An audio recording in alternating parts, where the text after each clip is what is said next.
Kala itu, pesawat melintasi daratan Afrika.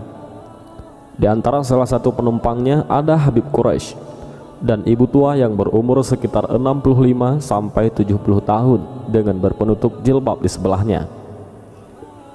Dalam perjalanan itu, ibu tua menyapa Habib Quraisy dan menanyakan tempat tujuannya dengan menggunakan bahasa Arab yang sangat fasih.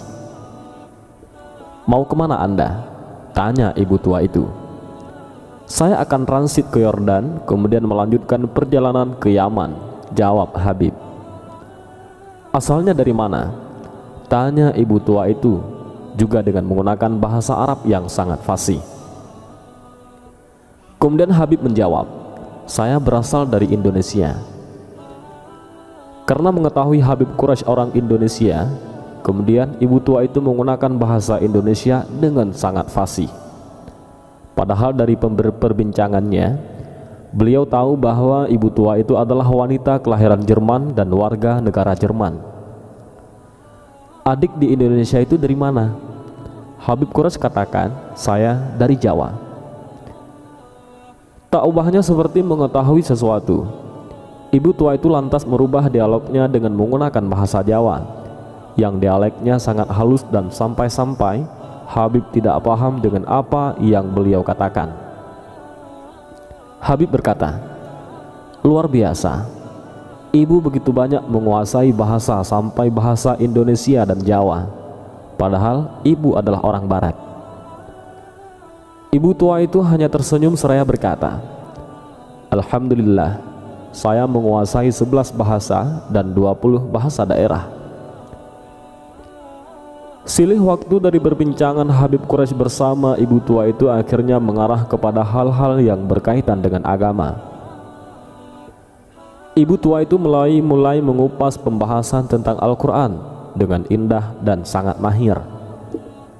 Habib pun penasaran atas kehebatannya menjelaskan Al-Quran. "Apakah ibu hafal Al-Quran?" Beliau menjawab, "Iya, saya telah menghafal Al-Quran. Dan saya rasa tidak cukup hanya menghafal Al-Quran, sehingga saya berusaha menghafal tafsir Jalalain dan saya pun hafal." Tidak sampai di situ saja, ibu tua itu melanjutkan bicaranya. "Namun Al-Quran harus bergandengan dengan hadis, sehingga saya berupaya untuk menghafal hadis tentang hukum, sehingga saya hafal kitab hadis Bulughul Maram di luar kepala. Lantas saya masih belum merasa cukup, karena di dalam Islam bukan hanya ada halal dan haram, tetapi harus ada fadhailul amal. Maka saya memilih kitab Riyadhus Shalihin untuk saya hafal." Kata ibu itu menuturkan pendalamannya tentang Islam kepada Habib Quraisy. Ibu itu kembali bertutur, "Di sisi agama ada namanya tasawuf, maka saya memilih kitab Ihya Ulumuddin. Dan sampai saat ini saya sudah 50 kali mengkhatam membacanya. Karena seringnya membaca Ihya Ulumuddin, sampai pada akhirnya bab Ajaibul Qulub saya hafal di luar kepala." Habib Quraisy kagum melihat kehebatan dan luar biasanya ibu itu. Namun karena tidak percaya begitu saja, akhirnya Habib mencoba untuk memberikan tes dari kebenaran perkataannya itu. Apakah ia benar telah menghafal Al-Quran? Apakah benar ia menguasai tafsir Jalalain tentang asbabun nuzul dan kaul Ibnu Abbas?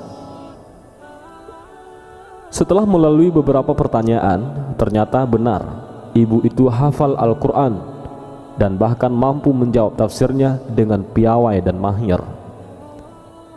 Ketika Habib mengangkat permasalahan Ihya Mawad yang ada dalam kitab Bulughul Maram, ibu tua itu pun menjabarkannya dengan cukup jelas. Dan ketika Habib membahas tentang hadis Riyadhus Shalihin, ibu tua itu pun menyebutkan sesuai apa yang disebutkan dalam kitab Dalailul Falihin sebagai syarah kitab hadis tersebut. Dan lagi ia menjelaskan masalah psikologi hati berbasis kitab Ihya Ulumuddin pada pasal Ajaibul Qulub. Kembali Habib dibuat terkagum dan heran akan kehebatan ibu tua itu dengan menggeleng-gelengkan kepalanya. Pesawat akan mendarat di airport. Lalu ibu tua itu mengambil tasnya yang ada di kabin. Karena sudah merasa kenal, Habib pun membantu menurunkan 3 tasnya ke lantai pesawat. Namun apa yang terjadi? Subhanallah, saat ibu itu menunduk untuk mengambil tasnya, ternyata keluar dari balik jilbabnya seutas kalung salib. Seperti petir menyambar di siang bolong, Habib Quraisy menunduk lemah. Ibu itu pun tersenyum dan berkata, "Akan kujelaskan padamu nanti di hotel." Habib akan transit selama sehari semalam. Begitupun dengan ibu tua itu. Di ruang tunggu dia tunjukkan nomor kamarnya kepada Habib dan berjanji bertemu di ruang lobi restoran. Keduanya akhirnya bertemu. Kepada Habib Quraisy ia mengatakan, "Saya bukan orang Kristen.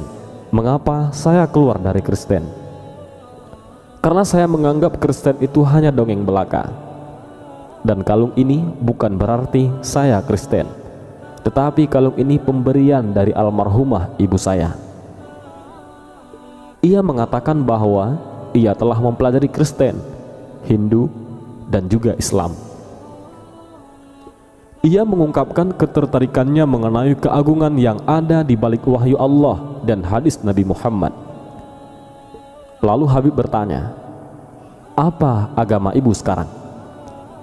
Ibu itu mengatakan, "Saya tidak beragama."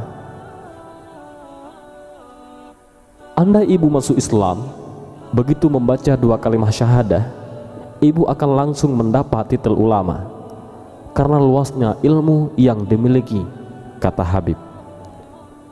Ia menjawab, "Mungkin karena saya belum mendapat hidayah dari Allah." Seketika itu Habib Quraisy meneteskan air matanya dan bersyukur kepada Allah. Bagaimana orang seperti dia yang sudah hafal 30 juz Al-Quran dan hadis-hadis belum Allah izinkan untuk beriman kepadanya, sementara kita tanpa usaha apapun telah dipilih oleh Allah untuk menjadi seorang muslim?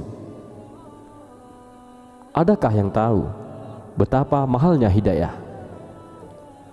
Setinggi-tinggi ilmu, seluas-luasnya pengetahuan, sedalam-dalamnya pemikiran, dan sekuat-kuatnya hafalan 30 juz Al-Quran dan hadis tidaklah mampu menggapai hidayah. Karena hidayah itu adalah datangnya dari Allah. Sebagaimana hambanya masuk surga karena rahmatnya, tidaklah cukup hanya menghafal Al-Quran dan hadis.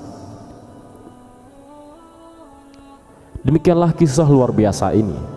Semoga kita dapat mengambil ikhtibar betapa bersyukurnya kita dianugerahi iman dan Islam. Tinggal bagaimana kita mencari dan mempelajari Islam secara kafah. Dan semoga kita termasuk golongan orang-orang yang husnul khatimah. Dan ibu tua itu bernama An-Mari Shimmel, yaitu ahli terkemuka dalam literatur Islam dan mistisme ataupun tasawuf. Beliau dikenal memiliki ingatan fotografis dan beliau berkebangsaan Jerman. Dan beliau juga seorang profesor yang mengajar di 3 universitas terkenal di 3 negara yang berbeda. Beliau wafat pada tahun 2003 di usia 80 tahun. Dan entah bagaimana akhir kisah tentang keimanannya di sisa akhir hidupnya. Wallahu a'lam bishawab.